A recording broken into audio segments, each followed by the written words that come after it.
Good morning, everybody. It's Dana.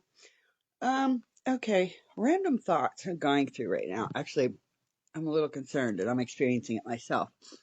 Time spent in Pinellas County Jail.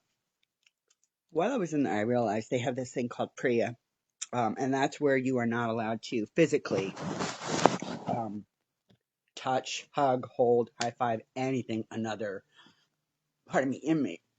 Um,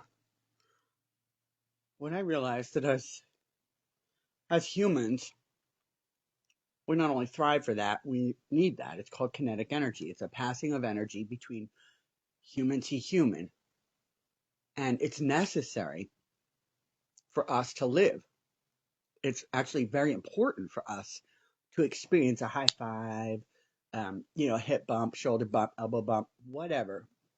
But they have this thing called PREA where you're not allowed to. I guess back in the day, um, they had issues. But I realized some of the guards would actually allow the hug, go give somebody a hug as long as she was standing right there and stuff. That made me feel really good. That was those guards have souls. But I realized that there are certain ones, for instance, in Echo, and I just realized this because they're numb, they're complacent, they have no emotion, isolation, no empathy, no anger, no love, robotic. And I think to myself, they're depriving them of of God's way of holding hands, walking. Jesus came down to die on the cross, and Magdalene and everybody stood there and hands. We go to church and we kiss on the cheek and we hug and turn around. Your pastor will say, and give that person next to you a hug or give that person a high five or a handshake because that is a necessary part of life. And in there, you can't do that. But then I saw where it's either one or the other. See, you can either do nothing at all or you go head in because as addicts, alcoholics, domestic violence survivors, whatever it be, most of it is extremist. Um, and it's adrenaline, producing the dopamine, which is kind of crazy because the guards and the cops and the sheriffs, they do the same thing. They get a dopamine rush from arresting someone who's doing the same thing. Just saying. I have experienced it. I have seen it. Dopamine thieves. No. So basically, what I'm trying to say is I have seen it where it's none, and then I have seen it where people have not had it, and then when they get a slight touch of it, it's full force.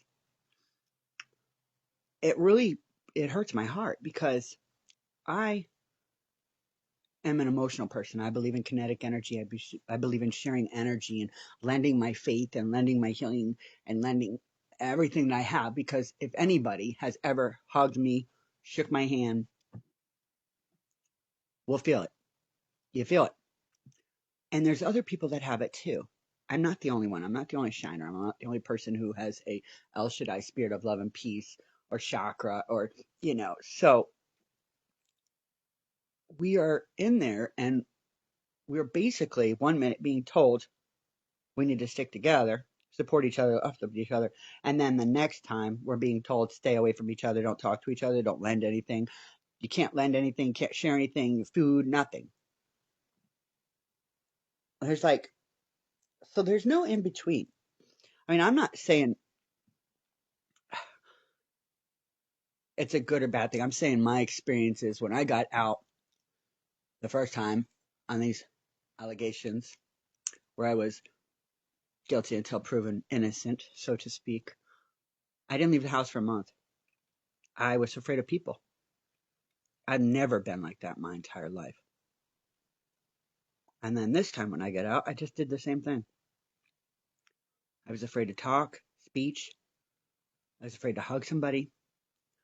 And there is no support. There's no support.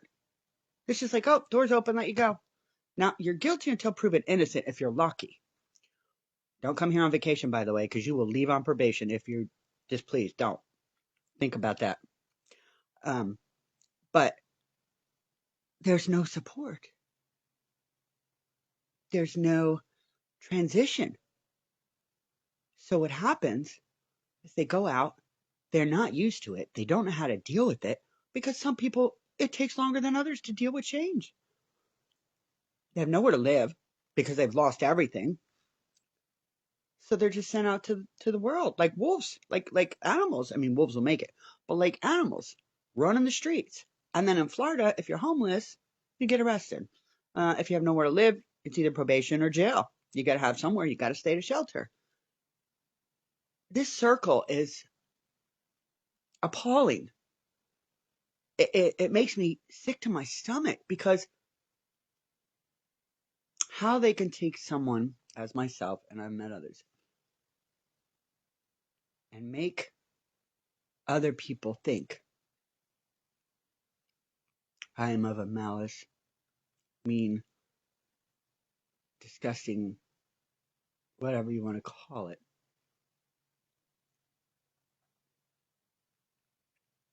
It's horrible. They're playing devil's advocate.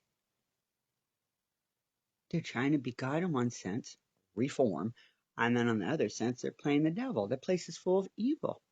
And some of the guards try to bring, soul into there and praise and, not so much religion, but spiritualness. The mind budge that you go through in there is traumatizing. So then when you get out, what are you supposed to do? You have no home. Your family thinks you're this because they said you were, and everybody, or your family doesn't want you because they're tired of you, or this or that, whatever the necessary. You're alone yet again. What do?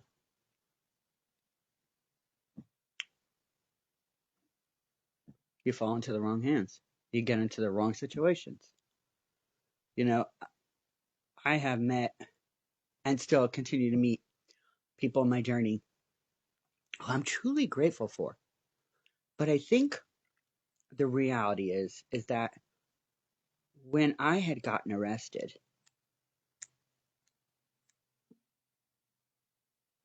they pretty much murdered my spirit. They murdered my soul. They murdered my faith. They murdered my trust, my motherhood, anything that I have tried to thrive and come to. I allow them to make me feel murdered. I don't today, but what I'm saying is that is such traumatizing. It's brain damage. Brain damage beyond anything you can imagine. It takes a very long time to overcome that or heal from that. I mean, this is 3 years now, and I'm still just slowly, um, like when I was in there, I asked for help. Like I don't want to go here because of this, and I don't want to go there because of that, and I lost this and that. And I was told to use a tablet. Wait, you have no problem locking me up. You have no problem accusing me of being guilty. And now you're just going to say, it's horrible. It is so humiliating, what is the word? Demoralizing. I know that's a word. And I don't even know. I just know that I can speak on it because I've met ones that are out now that are smarter. We're trying to make ourselves more educated so that they can't do it again, so that it doesn't happen again, that we're not going to be one of your little red flag pet peeves. Oh, she's been in here. Oh. Yeah, no, get over it. Two, that we are innocent until proven guilty by law, and you are twisting that. You, the judges, everybody. Everybody does what they want to do. There's so many hands in the cookie that everybody's doing what they want to do.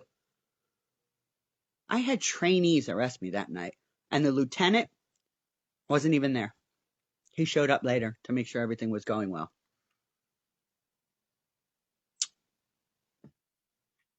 And believe somebody whose brother is an officer of the law. Now, have you know, I lived in housing. I had a special needs child. And yes, I'm a recovering addict. All those three amazing things, they turned against me. Not today. Not today. There's no way on this beautiful green earth that I'm going to allow anybody to try and take my voice or take my human abilities or nourishments or need away. I was in there and somebody said, feel my hair after you braid it. I said, I had to ask. I'm like, can I touch your hair?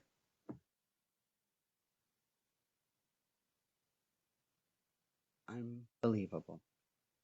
Not to mention, withholding evidence is a serious crime. Not to mention, twisting somebody's words is a form of manipulation. Manhandling somebody without a warrant or probable cause is a crime. We will rise above. And this woman right here is not stopping. But I love everybody.